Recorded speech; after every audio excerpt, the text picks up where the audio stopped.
Hello दोस्तों, नमस्कार। इस एम किसी चैनल में मैं आप सब का दिल से बहुत बहुत स्वागत करता हूं। अगर आपने पहली बार विजिट किया है जरूर चैनल को सब्सक्राइब कर लेना।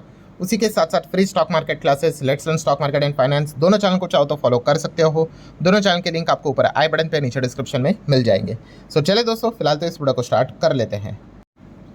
ठीक है दोस्तों, अभी हम आ चुके हैं बिल्कुल हमारे नॉर्मल स्क्रीन के ऊपर। जैसे कि आपको पता है Q4 के रिजल्ट का सीजन चल ही रहा है। अब तो डेली इतने सारे कंपनीज के नंबर आ रहे हैं कि हर एक को कवर करना थोड़ा सा मुश्किल हो रहा है। बट यस, यहाँ पे हम एक ही कंपनी के Q4 के नंबर्स को स्टडी करने यहाँ पे जाने वाले हैं, क्योंकि कुछ कुछ कंपनी के नंबर ऐसे होते हैं दोस्तों जो कि एकदम ही मतलब out of the box number दिखा देते हैं। हाँ, इसमें दोनों चीज़ें हो सकती है कि कंपनी एकदम से ही घटिया नंबर्स यहाँ पे दिखा दे या फिर एकदम से ही मतलब बढ़िया नंबर्स यहाँ पे दिखा दे।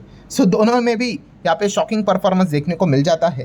इस वीडियो में हम किस कॉन्टेक्स्ट में बात करने वाले हैं?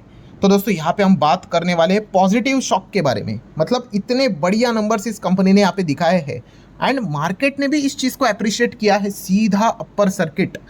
और इसी स्पेस में काम करने वाली इसके साथ जो मतलब कॉम्पिटिटर वाली जो कंपनियां हैं, वहाँ पे भी हमें फिर तेज़ी देखने को मिल गई।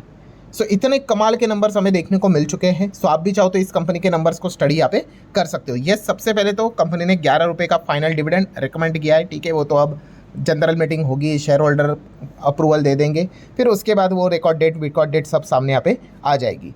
एनीवेज, अब आ जाते हैं दोस्तों कंपनी के नंबर के और, जहाँ पे आप देख सकते हो कंसोलिडेटेड नंबर्स हमें देखने को मिल रहे हैं। आप चेक कर सकते हो मार्च, फिर यहाँ पे 12 मतलब दिसंबर Q3 एंड अगेन मार्च पिछले साल 2025 का Q4। केमिकल सेगमेंट में काम करने वाली कंपनी है दोस्तों। एंड यहाँ पे अगर मैं टोटल इनकम की बात कर लूँ कंपनी का, कितना है टोटल इनकम? 40,252, जो कि 3 महीने पहले कितना था? 33,629। एंड एक साल पहले ये कितना था? 36,000। 36,000 के रेंज वाला इनकम कंपनी का 40,200 चला गया। 33,600 का इनकम 40,200 के रेंज में आ गया। मतलब क्या है, पॉइंट बहुत ही साफ है। Quarterly as well as yearly company का दोनों परफॉर्मेंस हमें अच्छा ही देखने को यहाँ पे मिला है। अच्छा, काफ़ी लोगों को ये भी लगेगा अरे सर ठीक है ना, इतना जो बड़ा है इससे तो कई गुना कुछ ज़्यादा कंपनियाँ बढ़ती है। Again point to be noted, जैसे कि आपको पता ही है क्रिकेट में भी हर पिच सेम नहीं होती है। ठीक है, कुछ पिच होती है भाई बैटर फ्रेंडली होती है, वहाँ पे 100 के आप 200 भी बना सकते हो। और कुछ पिच ऐसी होती है भाई जहाँ पे हाफ सेंचुरी लगाना भी मुश्किल होती है। तो इनकी जो पिच थी दोस्तों काफ़ी टफ पिच थी, और यहाँ पे मतलब इतना अच्छा एक्सपेक्टेशन नहीं किया गया था कि कंपनी क्वार्टरली ईयरली रेवेन्यू अच्छा दिखा दे। और ऑब्वियसली कोई ये स्टार्टअप कंपनी है नहीं कि सिर्फ यहाँ पे कमाई देखी गई, रेवेन्यू देखा गया और बाजार रिएक्शन देगा अच्छा या फिर बुरा, प्रॉफिट ही देखा जाएगा। तो ऑब्वियसली इनकम तो हम लोगों ने देख लिया है, अब एक्सपेंस भी देखेंगे। कहीं ऐसा ना हो जाए कि एक्सपेंस पूरा पार्टी खराब कर दे। टोटल एक्सपेंडिचर है 31,600, 3 महीने पहले था 29,000 और एक साल पहले था 30,500 के करीब। कॉमन सेंस वाली बात है कि इनकम से खर्चे हटा देंगे, एक्सपेंस हटा देंगे, आइदर वी गेट प्रॉफिट और द लॉस। एंड कंपनी दोस्तों यहाँ पे प्रॉफिट में ही चल रही है, प्रॉफिट ऊपर नीचे होता है। बिना किसी एडजस्टमेंट का जो कंपनी का प्रॉफिट है वो कितना है आप यहाँ पे देख सकते हो, 8,500, जो कि obviously rupees in lakhs millions में होते हैं, हम डायरेक्टली फिगर बोल रहे हैं। 3 महीने पहले ये था 4,500 के करीब और एक साल पहले ये था 5,300 के करीब। आप देख सकते हो दोस्तों, इनकम से एक्सपेंस हटाने के बाद कंपनी का जो प्रॉफिट है ईयरली बड़ा है, क्वार्टरली तो और भी बेहतर तरीके से बढ़ा है। 4 साढ़े 4 का रेंज 5.5 चला गया, मतलब ऊपर से देखें तो डबल।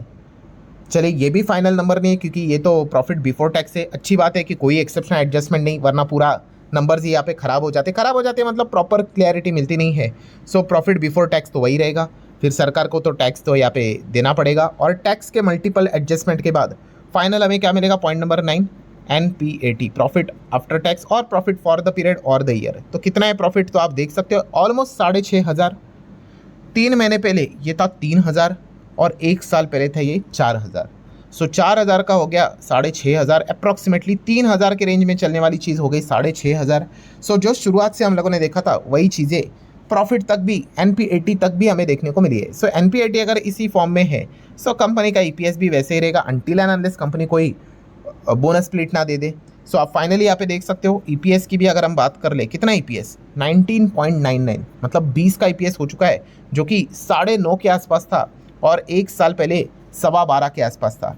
तो ईजी है दोस्तों गणित, 12.25 का EPS 20 हो गया, 9.5 के आसपास चलने वाला EPS 20 हो गया। ठीक है, मतलब 10 का डबल 20 ही होता है। सो वही पैटर्न है दोस्तों जो हम लोगों ने शुरुआत से देखा था, year on year and quarter on quarter company का रेवेन्यू, ठीक है, then profit before tax, then profit after tax and company का अर्निंग EPS, सब कुछ क्वार्टरली ईयरली हमें बढ़ते हुए देखने को आप मिला। और अनुमान ये था कि इतना अच्छा परफॉर्मेंस हमें शायद से देखने को नहीं मिलेगा। जो मैंने एग्जांपल दिया था क्रिकेट पिच का, उसको आप अच्छे से यहाँ पे समझ सकते हो। एंड जैसे कि हमने देखा कि कंपनी का क्वार्टरली तो परफॉर्मेंस तो 2x होते हुए देखने को यहाँ पे मिला है। सो इतना अच्छा अगर नंबर कंपनी अगर दिखाएगी तो फिर आप सभी लोगों को यहाँ पे पता ही है कि कंपनी का जो स्टॉक है वो अच्छा ही करेगा। तो बालाजी अमाइंस इस कंपनी की हम बात करें, 20% का अपर सर्किट लगते हुए देखने को यहाँ पे मिल चुका है। अगर आप कंपनी के यहाँ पे कंसोलिडेटेड सेगमेंट वाइज परफॉर्मेंस को भी अगर आप देखोगे, ठीक है, तो 2 ही बड़े डिवीजन रहते हैं। बड़े क्या, एक ही तो है वैसे तो, दूसरा तो बस नाम के लिए है, अमाइंस एंड स्पेशलिटी केमिकल। तो यही इनकी रोजी रोटी है, 39, 32, 35। तो ऐसी बात नहीं है कि बाकी जगह से यहाँ पे आ रहा है। बाकी जो होटल डिवीजन है ठीक ठाक यहाँ पे चल रहा है, इनफैक्ट वो तो डाउन है, वो तो 800 के रेंज में आ गया। वो तो ईयरली क्वार्टरली 900 पे चलता था। एंड अनअलोकेटेड की अगर बात कर ले तो वो भी छोटा छोटा ठीक ठीक है। मतलब अमाइंस एंड स्पेशलिटी केमिकल्स की अगर बात कर ले, यही से कंपनी ज़्यादा कमाई भी करती है, आप सभी लोगों को पता ही है।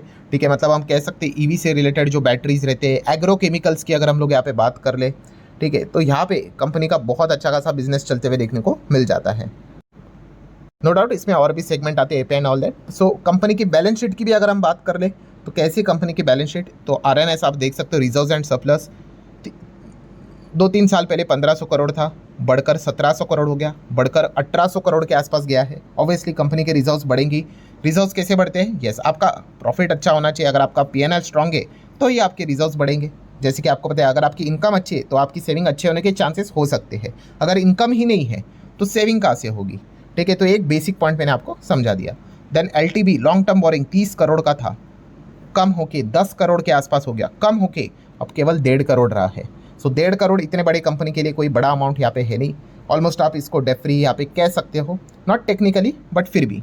देन शॉर्ट टर्म बोरिंग की अगर बात कर ले तो वो कितना है, 9 करोड़ के आसपास। सो मतलब 9 करोड़ और ये कितना है, एक मतलब 10 करोड़ के आसपास कंपनी का कुल मिला के कर्जा देखने को यहाँ पे मिल रहा है। जिस प्रकार से कंपनी प्रॉफिट कर रही है, रिजर्व्स बना रही है, कोई चिंता की बात है ही नहीं। Then cash and cash equivalent की अगर बात कर ले, 236, 339, 350 करोड़ के आसपास का कंपनी के पास कैश एंड कैश इक्विवेलेंट हमें देखने को यहाँ पे मिल रहा है। सो डेफिनेटली हम यहाँ पे कह सकते हैं कि काफ़ी interesting and decent balance sheet company की नज़र यहाँ पे आ रही है। रही बात शेयर होल्डिंग पैटर्न की, तो आप यहाँ पे देख सकते हैं इससे रिलेटेड ज़्यादा कोई भी वैसे आप मतलब इंस्टीट्यूशंस के और स्टेक देखने को यहाँ पे नहीं मिलता है। FIs की बात कर ले 3% पकड़ लो, DIs की बात कर रहे तो 1.5%, मतलब कुल मिला के आप यहाँ पे समझ सकते हो 4-4.5% के आसपास इंस्टीट्यूशन है। बाकी जो माल है वो किसके पास है? प्रमोटर के पास है 55 के करीब, ठीक है, और बाकी पब्लिक 40 के आसपास। ठीक है, तो हम ज़रूर यहाँ पे कह सकते हैं इंस्टीट्यूशंस यहाँ पे ज़्यादा है नहीं, तो रिस्क तो है ही यहाँ पे, ये तो क्लियर कट हमें समझ में आ ही जाता है। अच्छा, प्रमोटर का जो स्टेक है 54-55, उसमें से कितना गिरवी है?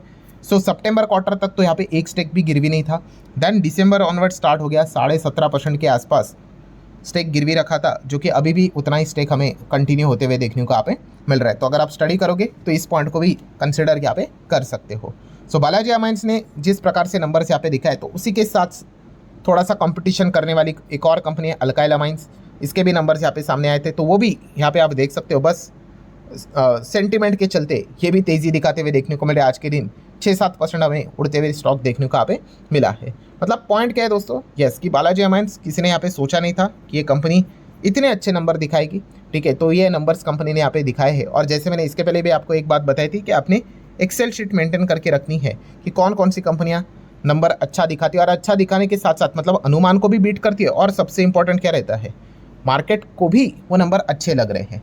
सो इस प्रकार से आप अगर एक्सेल शीट अगर बनाते होंगे, ठीक है, तो ये कंपनी का भी नाम उस एक्सेल शीट में ज़रूर जाते हुए देखने को आप मिल रहा होगा। मतलब क्या होते हैं, हम इस प्रकार के कंपनीज़ को और अच्छे से स्टडी यहाँ पे करते, बिजनेस जानने की कोशिश यहाँ पे करते हैं। सो ठीक है दोस्तों, जितने भी यहाँ पे पॉइंट्स थे वो सारे यहाँ पे मैंने कवर कर लिए हैं। वैसे लोकेशन वाइज अगर हम ब्रेकअप की बात कर ले तो अच्छी बात यह है कि यस 85% चीज़ें इंडिया में ही हमें देखने को मिल जाती है, बाकी 15% रेस्ट ऑफ द वर्ल्ड आप यहाँ पे कह सकते हो। एंड बाकी अगर कमाई के हिसाब से देखा गया, यस फार्मा 51% यही से आता है, API and all that. Then agro chemical आप देख सकते हैं 26, एंड बाकी का 4% अलग अलग जगह से हमें आते हुए देखने को मिल जाते हैं। और भी छोटे छोटे जगह है, बट ओवरऑल यहाँ से इनकी कमाई होते हुए देखने को मिल जाती है। सो ठीक है दोस्तों, आशा करता हूँ वीडियो हेल्पफुल लगा होगा। चाहो तो आप इसको लाइक एंड शेयर कर सकते हो। पूरा वीडियो सिर्फ इन्फॉर्मेशन एजुकेशनल पर्पज से रिलेटेड था। चलिए मिलते हैं नेक्स्ट वीडियो में, तब तक के लिए बाय बाय।